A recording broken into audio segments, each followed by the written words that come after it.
¿Cómo están? Buenas tardes, buenas noches. Pensé que estábamos esperando a otra persona, pero ya me di cuenta que somos yo y mi ego, para que no tengamos problema. Antes que nada quiero agradecerles, ¿no?, que nos hayan invitado aquí a poder dar una de nuestras últimas asambleas informativas. Yo sé que la gente me dice, bueno, pues ¿qué le cortaron el cordón umbilical allá en Iztapalapa? ¿Por qué tanto Iztapalapa? Pues no, hemos estado en casi toda la Ciudad de México, pero creo que en Iztapalapa, además de que es muy grande, hemos encontrado una necesidad de platicar con la gente, porque incluso es no solo la alcaldía más grande de la ciudad, sino que además las necesidades, dependiendo de la zona, son distintas. Y a nosotros, obviamente, lo que nos interesa pues, es estar cercanos a donde están las necesidades reales. Pero yo les quisiera preguntar, ¿ya tienen definidos quiénes van a ser sus candidatos para el 1 de junio? ¿Ya saben? ¿Así hicieron su tarea, se pusieron a revisar quiénes les tocan, quién todo lo demás? Porque eso, muy bien, pero además tenemos muy buenos candidatos también para jueces, para magistrados, ¿no? Me parece que aquí en Iztapalapa incluso se convirtió mucho más importante porque les tocan todavía algunos hasta juzgados federales que no están contemplados en otros lugares y que a ustedes sí. ¿Cuántas boletas les van a tocar, ya saben? No, 6 en lo federal, pero ¿y en los locales? Son 3, son 9. Entonces sí es importante, ¿por qué? Imagínense, ustedes les van a tocar 9 boletas. Es bueno que ustedes ya conozcan quiénes son sus candidatos. Y pues todos hemos escuchado, ¿no?, por ahí de que empezaron a soltar una serie de acordeones y que le decían a la gente por quiénes votar. Tenemos una gran ventaja.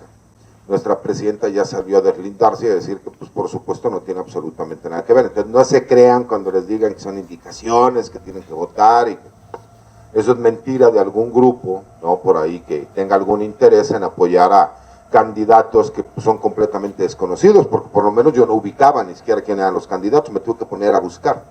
Entonces, pues, obviamente la gente que ya está muchísimo más politizada, ¿qué es lo que hace? Oye, pues vamos a buscar, pues no puede ser posible. ¿Por qué? Pues ustedes sí pueden llevar un acordeón, eso se vale, pero de ustedes agarran, hacen su acordeón para poder agilizar la votación, porque si van a tener que votar por 9 boletas, pues ¿cuánto se van a tardar?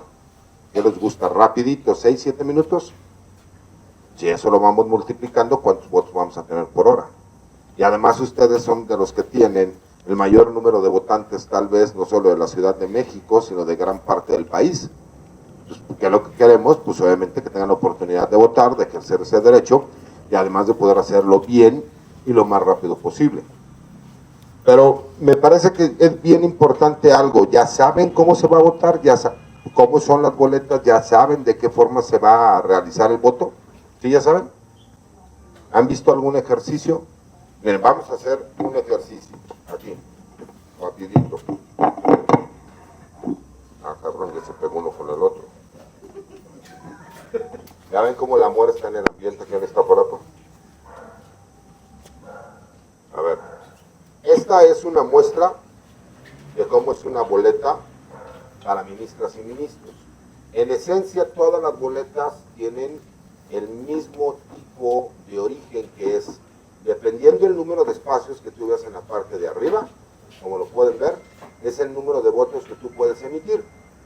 Eso nos facilita un poco. Si nosotros ya tenemos identificados, como se ve en el lado derecho, quiénes son nuestras candidatas a ministras, pues obviamente nosotros podemos utilizar y decir, bueno, estas son mis candidatas, ya ubiqué el número y puedo ponerlos en la parte de arriba, ¿no? Y lo mismo pasa con los candidatos varones. El ejemplo viene con el número 49, porque es el único que me permite a mí el INE poder yo sugerirles, pero hay muchos candidatos que son buenos prospectos que ustedes pueden escoger, igual en la parte de arriba pueden emitir ustedes el voto. En esencia, todas las boletas es lo mismo. Dependiendo del número de recuadros que tengan ustedes en la parte de arriba, es el número que pueden ustedes emitir, dependiendo de los que estén nombrados en la parte de abajo. Hay personas que he escuchado que dicen, no, nada más vota por los miembros, por aquellos que sean propuestos por el Poder Ejecutivo. Me parece que hay perfiles del Poder Legislativo e incluso hasta del Poder Judicial que son buenos perfiles, porque incluso hay 3 ministras de la Corte que vienen en funciones y que son propuestas por el Poder Judicial. Entonces, pues sería como que ilógico decir no vamos a votar por ninguna de ellas, pues porque son del Poder Judicial o porque se encuentran en función, ¿están de acuerdo? Porque les tenemos que dar una oportunidad. Habrá ministras con las que estamos de acuerdo, habrá ministras con las que no estamos de acuerdo, y podemos o no emitir nuestro voto.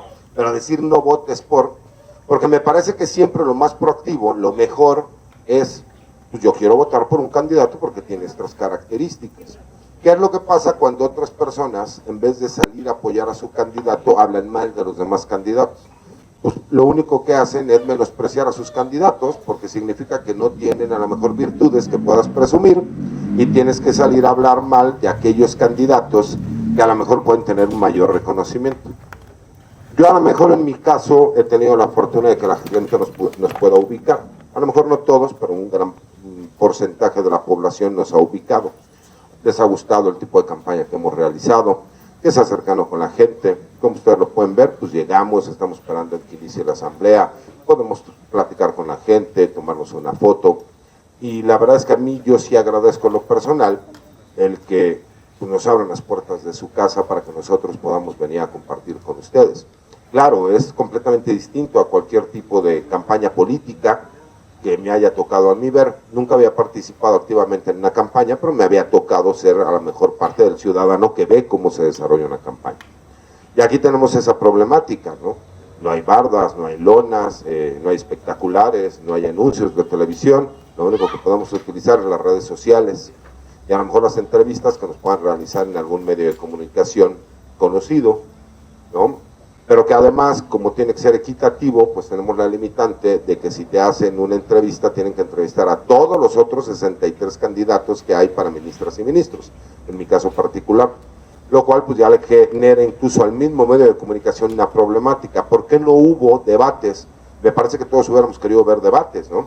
Y me parece que todos los abogados, además, que sentimos que somos los mejores de lo que nosotros hacemos, porque tenemos el ego muy grande, ya vi, por eso me pusieron 2 sillas, pues tenemos esa problemática de que cómo haces un debate, tienes que invitar cuando menos a la mitad más uno.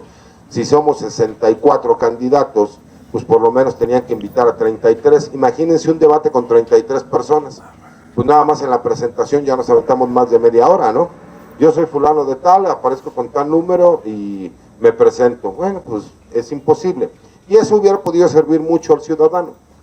¿Por qué? Porque hubiéramos visto las capacidades que tiene pues todo y cada uno, tanto de las candidatas como de los candidatos. Hemos visto a lo mejor que en las redes sociales, diferentes redes sociales, hay redes sociales que van enfocadas a cada tipo de ciudadano. Más jóvenes es un tipo de red social, un poco más grandes de mediana edad es otro tipo de red social. Hay otra red social que a lo mejor no es tan publicitada y a lo mejor es la que menos visualizaciones tiene, pero a lo mejor es la que políticamente mayor influencia tiene, y así, dependiendo.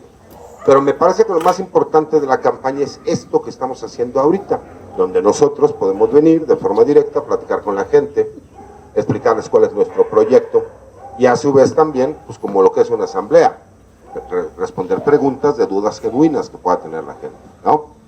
Y en mi caso, por ejemplo, pues qué es lo que hace un ministro de la Corte, porque eso es como que la parte fundamental, ¿no? Y un ministro de la Corte, pues es el máximo puesto que existe dentro del Poder Judicial de la Federación. En mi caso, por ejemplo, va a tener que votar la gente en todo el país. En todo el país les van a dar una boleta morada, como la que les acabo de enseñar, en donde en todo el país van a poder votar para ministras y ministros de la Corte. En esencia, ¿qué es lo que hace un ministro? Bueno, pues hay algo que se llaman controversias constitucionales, ¿no? Hay algo que tiene muy buenos y bueno, ¿por qué no lo cambiaste? Incluso yo cuando he escuchado que me dicen, es que hay una curva de aprendizaje, mangos que hay una curva de aprendizaje, todo tiene que ser nuevo, todo. Nosotros tenemos que acabar con toda esa corrupción, acabarlo. Nada de que por economía procesal ahí le va para el refresco y póngame mi cita para mañana. No, señor. La justicia no tendría por qué estar esperando ser pagada, porque entonces no es justicia. Si nosotros seguimos aguantando que nos vean la cara de pendejos, perdón por la palabra, que nos sigan subestimando, que nos sigan diciendo cómo tenemos que salir a votar y mandarnos un acordeón para que terceros o cuartas personas sean quienes decidan por nosotros, pues entonces ¿para qué salimos a votar? Con todo respeto, pero así debería de ser. Yo no puedo creer, y lo digo con humildad, que crean que los mexicanos no estamos politizados. Algo que me ha tocado ver a mí es que mis hijos pequeños, a lo mejor por el teléfono, por las tecnologías que hay ahora, conocen de muchos temas que yo de chamaco no tenía ni la menor idea, pero ni la menor idea, y que ya no es tan fácil que los cuenten. Y como yo les decía, pues todo el mundo puede hablar y puede decir, pero ahorita rapidito te dices, a ver, este dice que tal cosa, oiga, pues aquí dice que no es cierto, usted no. Y tengo 4 referencias distintas, porque tampoco te quedas con una, ¿no? ¿Qué es lo que necesitamos? Gente que entienda la problemática de lo que se vive. Necesitamos gente que conozca. Hoy les puedo decir que entiendo por qué el expresidente Andrés Manuel López Obrador entendía también al pueblo de México. Tuve la oportunidad de ir a 24 de 32 estados de la República. 25, perdón. 25 de 32. No pude, no alcancé a cubrir toda la República Mexicana. Y les puedo decir que las problemáticas de Yucatán son distintas a las de Tijuana y las de Tabasco son distintas a las de Sonora, pero todos tenemos ciertas cuestiones en común. Pero nuestras problemáticas son completamente distintas. Pero sí tenemos muchas cosas y por eso me llamó la atención. Los mexicanos sí tenemos muchas cosas que se parecen, pero muchas otras cosas que son completamente distintas. Ejemplo, los chilangos, porque así nos dicen, tenemos fama de que somos de lo peor, pero a su vez somos los más hospitalarios del mundo cuando alguien viene a la ciudad. Y es lo que yo les decía, ¿por qué tenemos fama cuando salimos de ser malas personas y por qué tenemos fama de ser tan hospitalarios cuando vienen? Por una cuestión muy sencilla. ¿Cómo tenemos que vivir en esta ciudad? Nos tenemos que parar 4, 5, 6 de la mañana, la bendición de Dios, la pata de conejo, el beso a la Virgen, salir a ver que no nos toque el que nos asalte, ya sea en el carro, en el transporte público, que tengamos la problemática de que ya nos paró un policía, el tránsito, que a lo mejor nos quieran descontar y no nos den el bono de puntualidad, o que nos quieran correr del trabajo, o que nos salgan con que ahora ya llegó el jefe acosador, sí o no tenemos que vivir eso todos los días desde la madrugada. ¿Les ha pasado o no les ha pasado? Bueno, nosotros hemos aprendido a ser muchísimo más resistentes en muchas cosas porque nos paramos a las 4 o 5 de la mañana y si bien nos andamos regresando a nuestras casas a las 8 o 9 de la noche. Por el tráfico, por la problemática, por la inseguridad, por lo que ustedes quieran. ¿Y qué llegamos? Todavía a ver hijos, cuestiones que tenemos que arreglar, que tenemos que ver, que tenemos que hacer. Nos andamos durmiendo casi en la madrugada y al otro día empezamos otra vez. Pero cuando llega ya por fin el sábado en la tarde o el domingo, ¿qué hacemos? Tratamos de comer en familia, de estar juntos, de ir a algún lugar, de aprovechar un poco el tiempo. Cuando salimos a provincia, ¿qué nos pasa? Estamos acostumbrados a andar en friega, a que el tiempo es rápido, todo. Y llegamos y pues, se lo toman con más calma, están más tranquilos. Y nosotros pues decimos, oye, pues si esto nomás es de agarrarlo y ponerlo acá, y eso les molesta. ¿Qué tiene que ver? Pues con cada una de las regiones. El norteño, por ejemplo, es muy mal hablado. Y hay gente que si no entiende la parte de cómo hablan, se puede ofender. Pero también en el sur, tabasqueño es muy mal hablado, por ejemplo. Entonces me tocó ir conociendo esa problemática distinta que tiene la gente. Por eso entiendes, incluso yo que soy experto en seguridad, que la seguridad no la puedes focalizar igual en todos los lugares porque las problemáticas no son las mismas. Incluso aquí en Iztapalapa, dependiendo la colonia, la inseguridad es distinta. Y eso solamente aquel que lo conoce y lo sabe lo puede aplicar. Lo mismo pasa con las leyes. Porque yo les puedo asegurar que puede llegar una persona y recitarnos todo lo que nos dice la Ley de Seguridad Nacional y de Seguridad Pública. Pero tal vez el policía de proximidad que tenemos aquí en la esquina tiene mayor experiencia y sabe mejor cómo se puede solucionar, pero a lo mejor no sabe cómo se llama en la ley. Lo mismo nos pasa con muchos de los jueces, magistrados y ministros que tenemos en estos momentos. ¿Por qué? Porque ellos se saben también la ley, pero que no entienden la problemática de lo que vive la gente. ¿Cómo es posible que un país como México tenga problema de abasto de agua? ¿Cómo es posible eso? Bueno, ¿cómo es posible que en la Ciudad de México tengamos ese problema si estamos arriba de un pinche lago? ¿Cómo es posible? Pero no solo pasa aquí, pasa en todo el país. ¿Por qué? Porque durante décadas se pusieron a concesionar el agua a los particulares. Y es un problema real. ¿Cómo es posible que sigamos teniendo problemas en Iztapalapa de tenencia de la tierra? ¿Cómo es posible? ¿Cómo es posible que en algún momento hay lugares de Iztapalapa que ahora son Tláhuac o viceversa? Porque cuando hubo el reacomodo delegacional, pues obviamente tuvieron esas afectaciones y que hay personas que no pueden acceder a programas sociales porque al cambiarse el número que tenían del código postal, pues no lo reconoce el sistema. ¿Cómo es posible eso? Pues aunque no lo crean, todo eso sí lo puede solucionar la Suprema Corte. Pero si no le dicen a la gente qué se puede hacer, pues no lo van a hacer. Y por eso en esencia lo que quiero es, si tengo la oportunidad de llegar, pues obviamente es acabar con la corrupción que hay, no solo en la Suprema Corte, sino en todos los demás órganos jurisdiccionales que hay en este país. Y todo el mundo dirá, bueno, pero eso no es función de un ministro de la Corte. Bueno, pues para eso tenemos ahora, ya desaparece el Consejo de la Judicatura Federal, y ahora vamos a tener un Tribunal de Disciplina Judicial, que es el que va a investigarlos. Y me preguntaba alguien, porque utilizo mucho esta palabra, de que nosotros podemos ser coadyuvantes, ¿no?, cuando se presentan las denuncias por hechos con apariencia de delito. Coadyuvante es el que vaya ayuda más allá.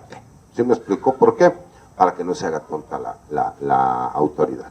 Imagínense que tuviéramos la oportunidad de meter a 1, 2 o 3 ministros o magistrados o jueces por cometer actos de corrupción comprobados y que terminen en la cárcel.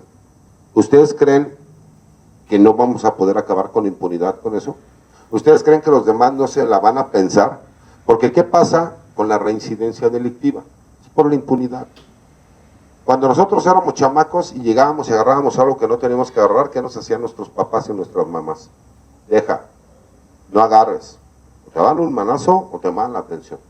¿Sí o no? ¿Qué pasaba cuando no nos veían y nos salíamos con la nuestra? Lo volvíamos a hacer y lo volvíamos a hacer y cada vez íbamos hacia más. Eso ha pasado con la delincuencia. Eso ha pasado con la corrupción. Por eso, yo lo que quiero es tener las herramientas para acabar con la corrupción dentro del Poder Judicial. Y que si tenemos la oportunidad de aquellos que hayan andado corruptos, meterlos a la cárcel. Hablamos de la cuarta transformación, tenemos que ser radicales y tenemos que terminar la cuarta transformación. ¿Cómo es? Falta el Poder Judicial. Y terminando el Poder Judicial, ¿qué sigue? Las fiscalías. Porque no podemos seguir teniendo fiscalías que terminen revictimizando a las víctimas. Y que sea una pinche puerta giratoria para que el delincuente pueda seguir saliendo. No podemos seguir con eso.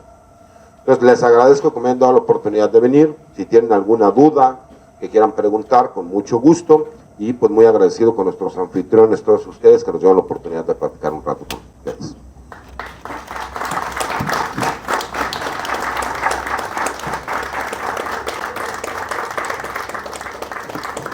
¿Tiene alguna duda?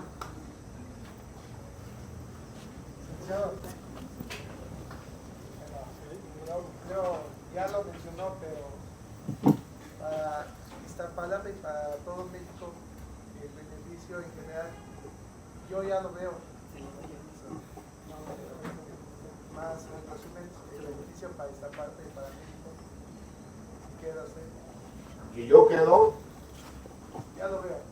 Si yo quedo, mira, es difícil que un perfil como el mío quede, porque no le gusta mucho a ciertos sectores, ¿no? Porque hay cuotas de poder. Pero si yo llego, en primer lugar voy a regresar a todos los lugares donde fui. Porque ahorita estamos hablando de lo que es una propuesta. Pero si yo soy ministro, lo primero que voy a hacer es, como lo dije, y por eso está grabado, voy a regresar a todos los lugares a donde fui. Y entonces sí ya nos sentamos, y así, a ver, anótele. ¿Qué es las problemáticas que tienen? Ah, pues eso no tiene que ver conmigo, pero sí les puedo orientar y ayudar para que ustedes sepan cómo canalizarlo. Ah, esa sí tiene que ver conmigo, esa me comprometo a que vamos a apoyar, porque ustedes tienen que hacer valer el recurso. La propuesta incluso, para mí, al hablar de una corte de puertas abiertas, es cada 15 días salir. Todas las semanas, una vez cada 15 días, sales esta semana y estás en el Zócalo. Y empieza a recordar, incluso en la Ciudad de México, Una asamblea como esta, imagínense que llegara un ministro de la Corte con 20 personas de su equipo de trabajo a decirles qué problemas legales tienen. Y mucha gente yo sé que dirá, pero eso no tiene que ver con los ministros de la Corte, eso es la Defensoría de Oficio. No, porque yo les aseguro que ustedes tienen muchos problemas que ni siquiera están en un juicio, ahí sí ya es la Defensoría de Oficio. Pero ¿cuántos de ustedes no tienen un problema que lo que necesitan es que les expliquen ante qué dependencia tienen que ir, cuál es el tipo de trámite que tienen que realizar y quién se toma la molestia de explicarles? Nadie. Muchas veces contratan a colegas, hay grandes colegas que merecen todo mi respeto, pero ¿cuántas veces no les han tocado colegas que nada más les ven las caras, les sacan dinero y no les solucionan nada? Incluso tiene que ver con un código ético. Y lo mismo quiero hacer, pero a nivel nacional. Pues una semana estamos aquí y a la siguiente semana nos vamos fuera de la ciudad y vamos a los diferentes plazas de armas, lo que viene haciendo aquí el Zócalo, a hablar con la gente, cuáles son las problemáticas que tienen. A ver, véngase para acá. ¿Sabe cuántos problemas no se pueden solucionar con un escrito bien fundamentado, donde la gente sepa cuál es el trámite que tiene que realizar? Que tienes 20, 25 especialistas en diferentes materias, que ahí está el ministro y la gente trabajando con él, atendiendo a la gente. Si vamos a hablar de compromiso, ese es un compromiso. Y otra, si vemos actos de corrupción, denunciarlos. Y que además dirán, pero es que usted, si no tiene que ver con su función, tiene que ser el Tribunal de Disciplina Judicial, pues a mí me pueden también en un buzón para que ahí digitalmente puedan presentar las denuncias, nosotros apoyar para que llegue al Tribunal de Disciplina. ¿Para qué? Para que todo acto de corrupción sea denunciado. Yo le aseguro que si empezamos a meter a la cárcel a los corruptos, vamos a acabar con la impunidad. Y eso le va a servir a Iztapalapa y a todos los rincones de este país.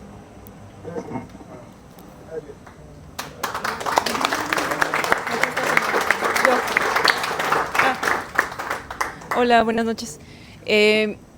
Yo le diría que necesitamos jueces, magistrados y ministros valientes, porque hemos tenido muchos problemas con la justicia y porque creo que la justicia en México es demagógica y es política. Y ¿qué nos aseguraría usted que no fuera así? Y sobre todo, por ejemplo, ahorita que estamos viendo mucho en cuestión de género, se está yendo hacia un lado. Antes sí, las mujeres éramos las que éramos atacadas, era poca la justicia hacia la mujer, pero ahora se está yendo al lado hacia mucha defensa hacia la mujer y se está haciendo escucho y así, porque lo he tenido directo, es de los jueces, magistrados, es la respuesta o la sentencia va a favor de la mujer porque no me voy a echar un periodicazo o porque no voy a perder mi puesto, ¿no? ¿Cómo hacer eso? ¿Cómo ayudar o resolver eso? Y me parece, bueno, otra antes de eso, me parece valiente de su parte, o bueno, algo importante es que diga que cuando esté de jefe o cuando esté arriba va a salir de nuevo, porque los problemas los vemos, las instituciones están muy maleadas, muy maleadas. Yo trabajo en una institución pública y es demasiado lo que está. Entonces, ¿y por qué están maleados? Porque los que llegan como jefes no les importa nada, solamente les importa llegar como jefes. Y entonces a ustedes lo único que a lo que les gusta a los políticos son las estadísticas. Y no importa, o sea, no importa cómo se llegó a esa estadística o a ese número, y nada más lo presentan así. Y nos tratan como tontos a los mexicanos. Usted lo acaba de decir, estadísticas, ¿qué es lo que genera justificar o no justificar? Exacto. ¿Por qué necesitamos gente valiente?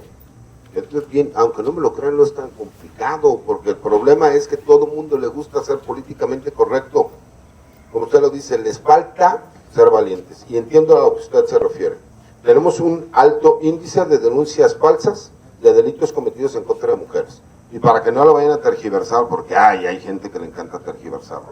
Les ha tocado ver los videos en donde de repente algunos conductores de aplicación graban que lo están acusando de que supuestamente están cometiendo algún tipo de abuso de carácter sexual cuando es mentira, y que de todas maneras las denunciantes que no se saben grabadas continúan haciendo los señalamientos. Hay muchísimos asuntos de ese estilo que nosotros sabemos, obviamente, que no sucedieron porque vemos la evidencia. Y no necesitamos que haya una sentencia. Si nosotros vemos un video nos damos cuenta de lo que es real y de lo que no es real. ¿Qué pasa? Que muchos jueces, ¿no?, tratan de, yo para que me meto en broncas, mejor me quito de problemas. Pero incluso pasa con su personal. Tú no puedes llegar a exigirle a tu personal, a la gente que trabaja contigo, que dé resultados si tú no le das las herramientas para que cumpla con ese trabajo. Yo no puedo llegar y decirle a mi personal, ¿qué creen?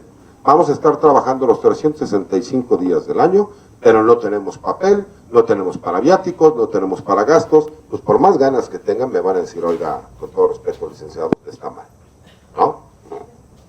¿Qué pasa con lo que usted me decía? ¿Cómo vamos a hacer que existan realmente autoridades valientes, denunciando cuando las cosas estén mal? Y por eso lo que yo lo decía. Me dicen, es que no tiene que ver con su función. Pues estamos haciendo una nueva corte y un nuevo poder judicial. Oiga, es que tal juez no tomó en consideración las pruebas que se presentaron en determinado momento. Yo le puedo decir que a mí sí me ha tocado defender a muchas clientas que han tenido que vivir bajo el yugo, el poder y el acoso de maridos. ¿Por qué? Porque todavía me ha tocado ver eso. Pero por el otro lado también me ha tocado defender personas que han sido denunciadas falsamente y que después las han querido extorsionar para evitar las denuncias. Y que cuando tú lo demuestras y presentas la denuncia, esa denuncia no avanza. Pero la que le presentaron falsamente a la persona sí sucedió. Como usted lo dice, si hubiera jueces valientes, magistrados valientes, pues emiten la resolución, pero aparte la justifican y la fundamentan. Esto es muy sencillo. ¿Cuál es el problema? No podemos seguir escuchando a jueces que dicen voy a dejar en libertad a un abusador sexual porque una niña de 2 años no me dio la hora exacta, la ubicación, ni en las calles en donde sucedió, porque eso es imposible, es una realidad. Pero si una persona dice, oiga, usted presentó una denuncia porque dice que tal persona la acosó sexualmente, pues ya mostraron un video donde la persona no la acosó, le ordenó, no solo dejó en libertad a esta persona, sino que además le ordenó al Ministerio Público que inicie una carpeta de investigación con una denuncia falsa. Si nosotros, y al igual que los corruptos, empezamos a denunciar a todas aquellas personas que estén abusando de la buena fe y de la ley, pues nosotros con que metamos a 2 o 3 personas a la cárcel, le aseguro que vamos a empezar a bajar con la impunidad. El problema de la mayoría de las cosas que suceden en México es la corrupción y la impunidad. Porque siempre va a haber corruptos, pues nomás leamos la Biblia, desde que inició la humanidad hay corrupción. Pero, pues incluso cómo eran las leyes en aquel entonces, ¿no? Si nosotros queremos acabar con la corrupción, tenemos que acabar con la impunidad. Vemos un delito, denunciemos. Pero es que no hacen nada. Le prometo que si yo llego a ser ministro de la Corte, yo sí me pondría a hacer algo. Yo tengo un problema a lo mejor que muchos otros ministros no tienen. Yo sí quiero hacer algo que sea sumamente trascendente con mi vida. Y creo en un proyecto. Y creo que lo que le hacía falta a este proyecto, dentro de varios puntos que todavía hacen falta, era el Poder Judicial. Y le voy a decir por qué creo que sí puedo ser mucho más valiente que los actuales ministros. Porque yo no le voy a deber mi puesto ni al presidente de la República, ni a la presidenta de la República, ni al Congreso, ni a nadie. Yo se lo voy a deber al Supremo Pueblo, que es quien va a votar por mí. ¿A quién le tengo que rendir cuentas? Pues al Supremo Pueblo. No tengo que quedar bien con ningún otro político. Claro, sé que habrá ministros que sí lo vean así, pero mi obligación no será esa. Porque cuando pasen los años, yo sí creo que esto es algo tan histórico que incluso empezaremos a ver que en diferentes países del mundo van a empezar a haber elecciones para el Poder Judicial. Realmente es la primera vez que sucede en la historia moderna de México, pero no es la primera vez que sucede como tal. Poco después de la Revolución se votó por quiénes iban a ser los jueces, magistrados, ministros. Y hicieron tan buen trabajo que al gobierno no le gustó, que cambió la ley para que no volvieran a votar por ellos, porque eran un verdadero contrapeso. ¿Han visto ustedes la película de 1938 cuando el petróleo fue nuestro? ¿Han tenido oportunidad de verla? Bueno, esa película se trata de cuando Lázaro Cárdenas toma la decisión de la expropiación de las empresas y se crea Pemex, de las empresas petroleras. Y ahí te explican por qué sucede esto. Muy bonita película, si tienen la oportunidad de verla, véanla. Pero lo que me gusta es que todo inicia por una resolución de la Suprema Corte de Justicia de la Nación, donde la Suprema Corte y los ministros no se vendieron a los intereses de estas empresas. Y ellos determinaron que los derechos laborales que no querían pagar las empresas extranjeras a los trabajadores petroleros mexicanos, los obligaba a pagarlo y que si no lo pagaban, entonces el gobierno podía expropiar para pagarle a los trabajadores. Eso nos demostró que teníamos ministros comprometidos y con compromiso social. Dígame cuándo ha vuelto a escuchar usted una resolución de ministros en donde le ordenen a una empresa transnacional que tiene que pagar impuestos o que tiene que pagar derechos sociales a nuestros hermanos o conciudadanos mexicanos. Todas las resoluciones son a favor de las empresas extranjeras. Es que tienen mejores abogados, posiblemente, pero ¿cuántas veces no? Yo creo que esa es la forma, yo en lo personal, que podemos hacer el cambio. La verdad es que yo creo que por eso, y él explicaba, tenemos que fijarnos en cuáles son los perfiles de quienes vamos a votar. Y yo sé que la gente dirá, es que son muchos. Con todo respeto, veo personas comprometidas aquí, están en una asamblea informativa en sábado. Eso significa que tienen interés. Y yo les aseguro que sí han analizado los perfiles por los cuales van a votar. No es tan complicado. Y ustedes tienen la oportunidad de que las personas que les van a tocar como juzgadores realmente sean comprometidos. Porque todos podemos presumir tener muchísimos estudios, pero ¿y la persona? El compromiso que se tiene. Yo escucho a muchas personas que me dicen, yo soy de izquierda. Sí, pero eres corrupto, yo lo veo. Tú quieres llegar al poder por llegar en el poder forzosamente. Mientes, tergiversas por otras personas. ¿Dónde está el compromiso social real? ¿Cuántos en teoría son de izquierda? Y, no, es que yo soy de Iztapalapa. Ajá, ¿y cuándo los volvieron a ver ustedes? ¿O cuándo les han solucionado algún problema? ¿Cuándo? ¿Les ha tocado? Entonces, cuando me dicen, ¿y usted no va a cambiar? Pues yo nunca he tenido un puesto público. Yo le puedo asegurar que a mí no me va a cambiar un puesto público, porque yo soy un abogado exitoso en lo que hago. Y bastante exitoso y me va muy bien. Y no he cambiado. Y sigo siendo exactamente la misma persona que soy. Pues quiero que mi poder superior, que es Dios, me dé la oportunidad. Porque yo sí creo que un hombre puede hacer un cambio. A mí, cuando yo conocí a Andrés Manuel López Obrador, cambió mi vida para bien. Y me di cuenta de las decepciones cuando él perdía, que algún día se iba a poder hacer. ¿Cuál fue el problema? Que cuando él llega y quiere hacer el cambio, hubo mucha resistencia y sigue existiendo mucha resistencia. Yo veo a la presidenta que quiere cambiar este país y hay mucha resistencia, incluso al interior de su gente. ¿Qué necesitamos? Pues ser comprometidos. Queremos realmente acabar con la corrupción y traer la justicia, pues seamos comprometidos también. No lleguemos a la tranza, al cochuco, porque eso es lo que parece que muchos buscan. Ah, es que gasté mucha lana en la campaña, tengo que recuperarlo. Pues no, realmente no tiene por qué ser así. Es lo que yo creo.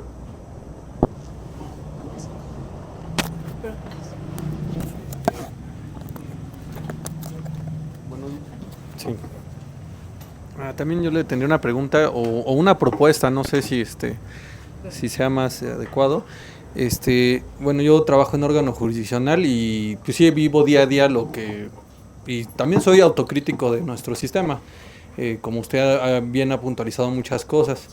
Sin embargo, también yo encuentro otras que no sé usted si ya las haya pensado cómo se van a resolver o se pueden proponer cuestiones. Por ejemplo, el rezago de asuntos ha sido pues por muchos años, ¿no? En los tribunales, juzgados, siempre ese ha sido, e incluso en muchos países ha sido así.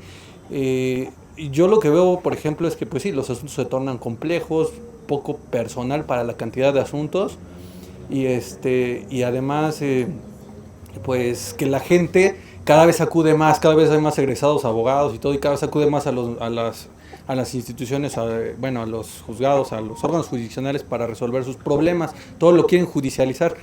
Eso pues es porque tenemos también una población muy grande, con muchos problemas, etc., ¿no? O sea, el problema es complejo, el problema de la justicia no es tan sencillo.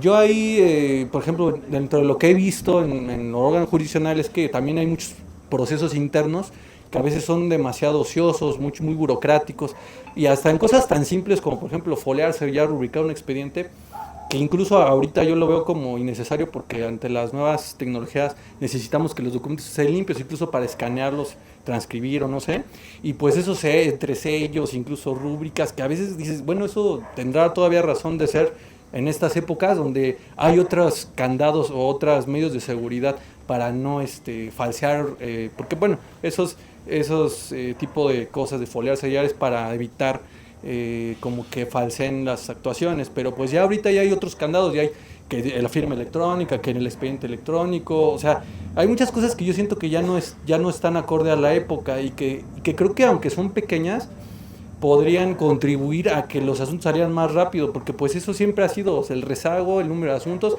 y que también tenemos un número de órganos muy por debajo por la cantidad de habitantes que tenemos. Y hablan de otros países que cada 100,000 habitantes tienen, no sé, 50 órganos, y aquí tenemos 4 o 10, algo mucho, ¿no? Entonces, sí tiene toda la razón que a veces los expedientes no los ven como personas, pero también creo que hay otras cuestiones que son como de procesos, como de aplicar, sí, pues no sé, como lo que hace una empresa, quizá decir, a ver, ¿cómo voy a reducir mis costos, mis procesos, para que todo sea más eficiente? Y es ahí donde creo que también hay una gran oportunidad ahorita en las elecciones, para que también eso se pueda, no sé, se pueda implementar y ya no ver, porque estamos como muy alejados a veces de ese tipo de cosas que a veces las empresas manejan muy bien, que digo, las empresas tendrán otras digamos, otros defectos, ¿no? Que quieren lucrar y todo eso, pero bueno, en sus procesos y eso, sí son muy pulcros, y a veces en esas cuestiones, sobre todo en la justicia, creo que hay que buscarlas también. Y de entrada yo diría que estandarizar procesos, como lo que le digo, tan sencillo como foliarse, ya rubricar un expediente. Ya en demasiados expedientes son muchas horas horas hombre, digamos, en trabajo. Entonces, todo eso yo quería como meter esa inquietud para que... Entiendo perfectamente. Sí. En México todo lo hacemos complicado, es una lástima, ¿no? Uh-huh. De entrada yo hablaría de métodos de solución de controversias. Exacto. Eso es de entrada. En México, ¿qué vemos que sucede mucho en las series de televisión, sobre todo gringas, que no vemos en México? Es que si no haces esto te voy a demandar. Ay, llegan a un acuerdo. Y nosotros no entendemos esa parte porque en México te dicen, te voy a demandar tú, tu abogado, y a mí me hacen lo que viento a Juan. ¿Sí o no? Es una realidad, porque cuántas veces nos ha tocado que te avientas años en una denuncia, en una demanda, y cuando por fin ya la tienes que ejecutar, es imposible que la puedas ejecutar. Entonces mejor vas y la pones en un cuadrito ahí en tu casa porque no te van a dejar hacer. Esa es una realidad. Si nosotros entendiéramos, y eso pasa mucho, ejemplo, una persona llega, se roba los espejos de tu carro, lo agarran, lo detienen, llega un momento que tú qué dices, mire, yo lo que quiero es que me paguen a mí la reparación del daño, no me interesa todo lo demás. ¿Están de acuerdo que eso le sale más barato? El abogado, estar en la cárcel. Pero en México, como bien lo dijo la compañera, prefieren meter a la cárcel a esa persona en prisión preventiva, ¿no? Para que se escuche jurídico, para justificar números, porque el verdadero delito, el importante, pues no lo agarras, pero ya lo encuadras dentro de esos mismos. Y ese es el problema, que si así es como vamos a seguir juzgando, pues entonces no vamos a mejorar nunca. Dos, lo comentaba yo también, tú quieres tener y dar solución al trabajo, tú tienes que cuidar a tu personal de entrada. A mí me dicen, es que usted es muy buen abogado. No. Yo tengo un equipo de trabajo que es muy bueno, es el que me acompaña. Yo soy quien da la cara. Pero gracias al trabajo que todos ellos hacen, es por lo cual yo puedo dar los resultados que doy. Y si no cuido yo a las personas que están conmigo y les doy las herramientas para poder hacerlo, no les puedo exigir resultados. Y es un problema que pasa mucho. ¿Cuál ha sido otro problema que tenemos? Que en México cada vez tenemos menos órganos jurisdiccionales, crece la población y entonces tenemos obviamente un gran rezago, porque todos los sistemas en nuestro país están saturados. Esa es una realidad. Yo, con un despacho profesional, con más de 50 personas que trabajan conmigo y para mí, tengo la problemática de que no puedo llevar más de 50 asuntos penales al año. No puedo, ya lo he intentado, es físicamente imposible para mí.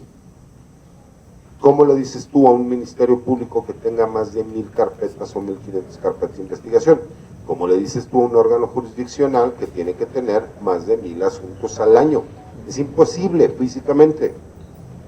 Pero el sistema se creó para que se pudiese colapsar, porque esa es la intención, que el sistema esté colapsado.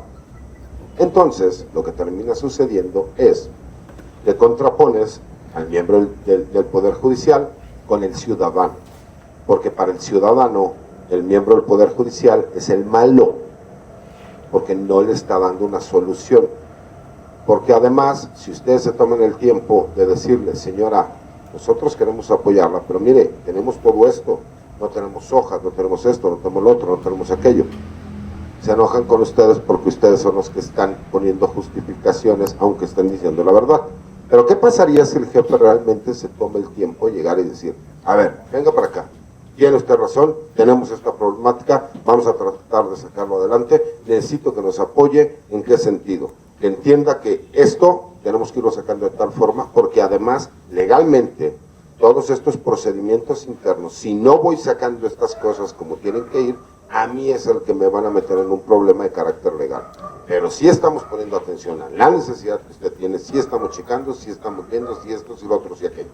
Queramos verlo como queramos verlo, el sistema de juicios orales vino a acelerar un poco, sí. El problema es que ya le agarramos la maña también. Entonces ya sabemos cómo dilatarlo, cómo hacer que nos convenga, incluso nosotros utilizando esas famosas chicanas, que son esas lagunitas legales, de donde nos agarramos para seguir sacando beneficio. Porque la falta de ética que existe en nuestra carrera es muy grande. Y desafortunadamente parecería que siempre es así con el dicho de que el que no es tranza, no avanza. Y es un grave problema, porque además ustedes, si estás en un órgano jurisdiccional en materia penal, puedes llegar a trabajar hasta 24 horas al día, hasta fines de semana, pero el día que cometan un error te van a dar una patada y no te van a dar ni las gracias. Esa es la realidad. ¿Cuál es la problemática? Que las instituciones también, ustedes, ¿cómo puedes sentirte agradecido con una institución que no te da a ti las herramientas para poder realizar el trabajo? Entonces sí creo que el saneamiento tiene que venir de forma interna, incluso yo lo expliqué. Yo te puedo asegurar que al interior del Poder Judicial al principio había resistencia, pero ahora entienden que incluso le está dando una oportunidad que ustedes normalmente no hubieran podido tener. Porque ¿cuántas personas hay que son excelentes actuarios, excelentes oficiales secretarios, excelentes secretarios, y nunca les dio la oportunidad de ser jueces? Y nunca se las dieron. ¿Por qué? Porque no tenían padrinos. Y a mí sí me tocó ver jueces, magistrados, ministros, déspotas de una forma que no es creíble. ¿Por qué? Porque saben de la necesidad que tiene la gente. Que tienes que hacer, primero, de forma interna tienes que iniciar con tu gente. Dos, tienes que obligarte tú y a la autoridad a los órganos alternos de solución de controversias, que sí funcionan y a nivel mundial son muy utilizados, para dejar de evitar seguir justificando números. ¿Por qué terminas metiendo a una persona que denunciaron a la cárcel y que ya sabes que incluso es falsa la denuncia? Porque quieres justificar números, y eso es lo más perverso que puede existir. Lo más perverso que hay en esta vida es alguien que se tenga que encargar de la aplicación de la justicia, que a sabiendas que lo que está haciendo es injusto, lo haga. Es lo más perverso que puede haber. Entonces, humildemente creo que esa es la forma como nosotros tendríamos que empezar para despresurizar el sistema. Yo te puedo decir, los que queden o quedemos de ministros y ministras, nos estamos sacando la rifa del tigre, porque no están avanzando nada. Vamos a llegar con más de 2,000 y tantos asuntos que ya están rezagados, y que vamos a tener que ponernos a trabajar, porque ok, las controversias constitucionales van a bajar, pero van a subir los amparos. Entonces no hay nada de que el trabajo va a bajar, pues por supuesto que no. ¿Por qué? Al contrario, creo que va a aumentar. Pero si nosotros dejamos de seguirle haciendo un poco al jueguito del ego, en esas, ¿alguien ha visto alguna sesión del Pleno de la Corte? ¿O alguna de las salas? ¿Han tenido la oportunidad? Sí. Ok. Yo sé que son interesantes de verlas, pero son poco prácticas. ¿A qué me refiero? Son interesantes porque a mí me gusta escuchar, obviamente, los fundamentos legales que hacen manifestación.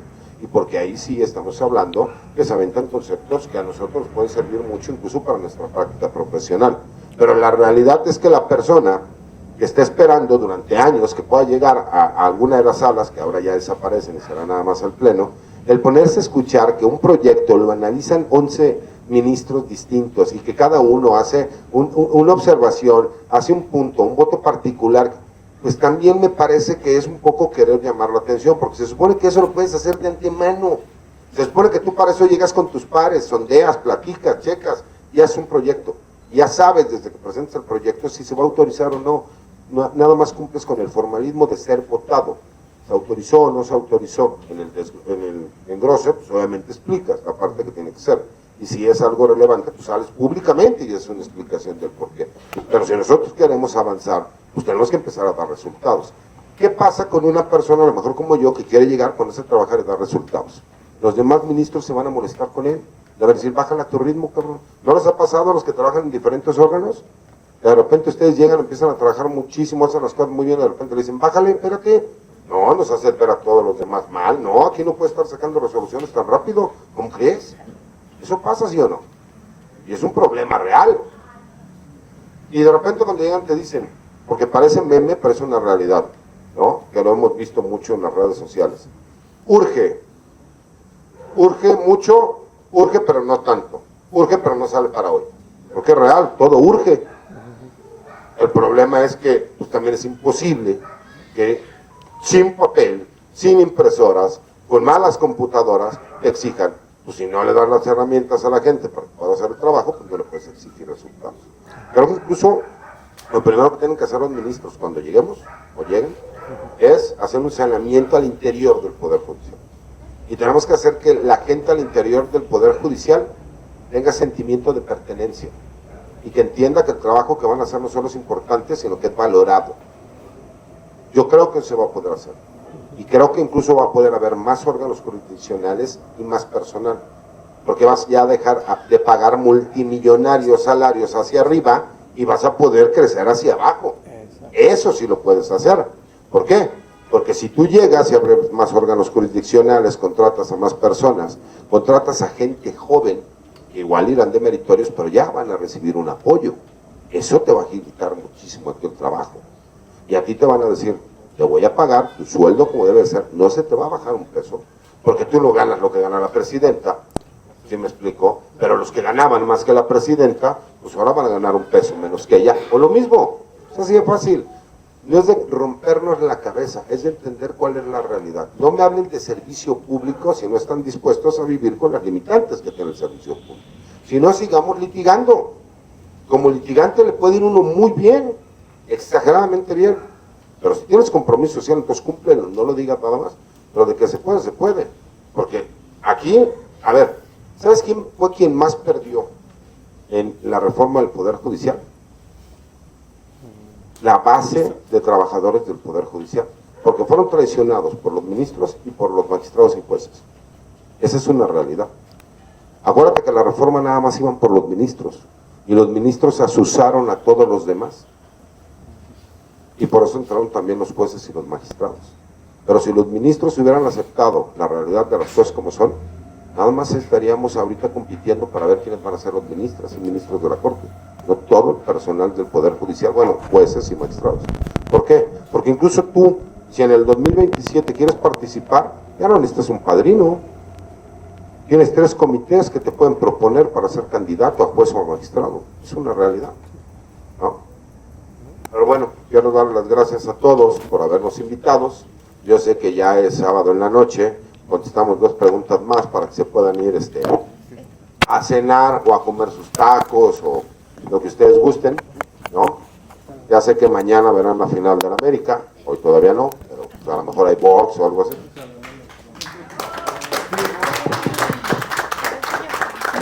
Mi nombre es Gerardo.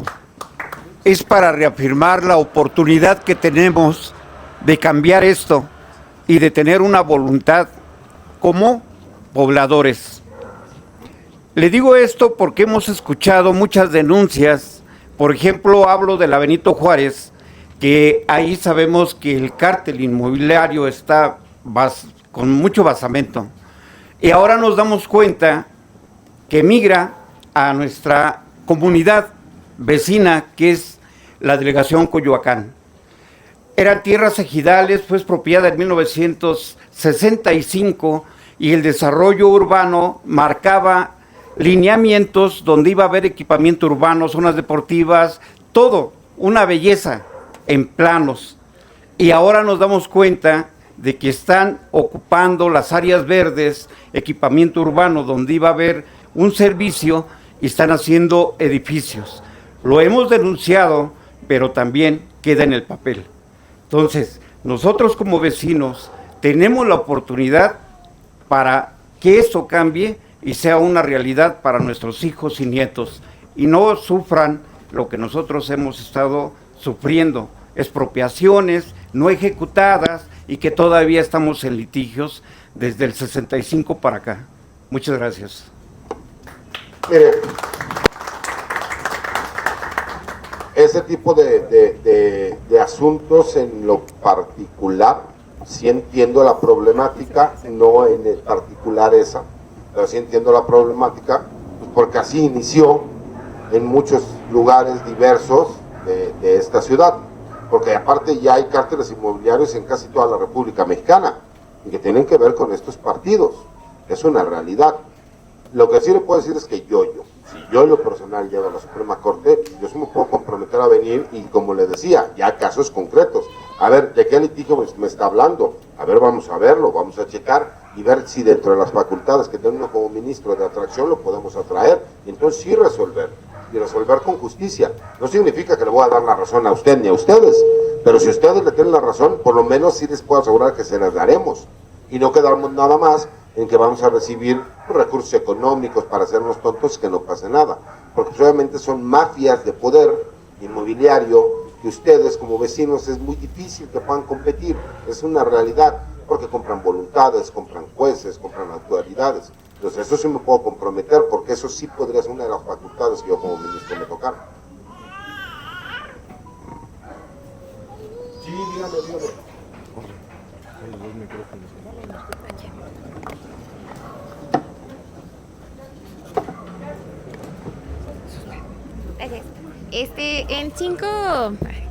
En cinco palabras, ¿cómo podría describirse a usted que cree que a nosotros nos motivaría a votar por usted? Pues yo podría decirles que soy la mera verdura del caldo, pero creo que son 6 palabras, ¿no?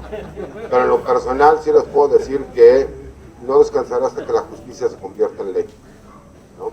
Gracias. Eso creo yo, pero esa de la verdura del caldo me gusta también, está como, pero creo que es más profesional así, ¿no? Gracias. Pues les agradezco muchísimo que me hayan dado la oportunidad de venir con ustedes.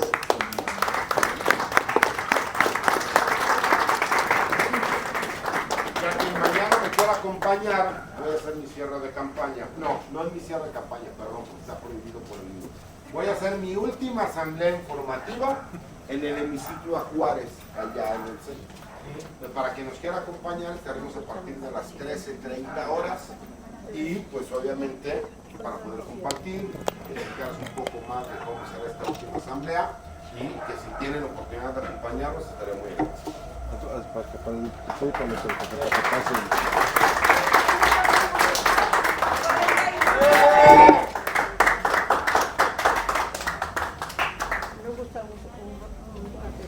Sí, si me regalan un papel se lo agradecería mucho, por favor. Una tarita y pan.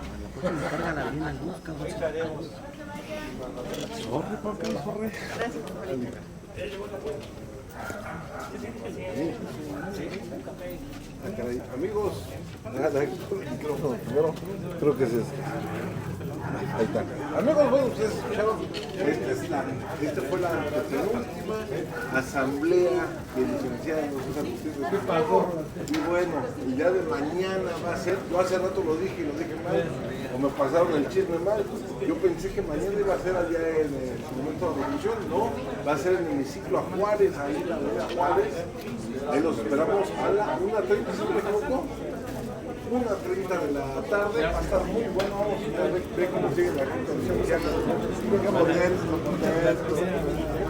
Eso con el hogar. Y quisiéramos estar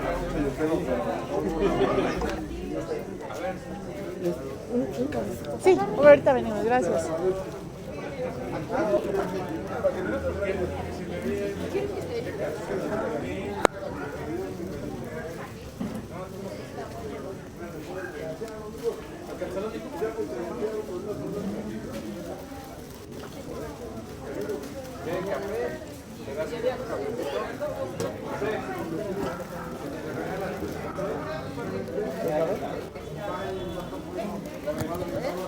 Hola, hola. Oigan, pues muchas gracias de verdad por acompañarnos. Déjenme pasar aquí enfrente para que vean que aquí estamos. Gracias de verdad de todo corazón a todas y todos los que nos acompañaron a esta penúltima, porque mañana será la última asamblea en el hemiciclo Juárez, este cierre de asambleas. Y pues bueno, vamos a ver qué sucede. La verdad es que esta elección judicial está cardíaca, es histórica. Imagínense nada más el poder que tenemos en nuestras manos, el poder que tiene el pueblo en sus manos nosotros. Así que por favor, salga a votar. Es muy importante su voto. Muchas gracias por acompañarnos en estas asambleas, en toda la cobertura que realizamos, en las otras entrevistas que estuvimos haciendo a candidatos. De verdad, mil gracias.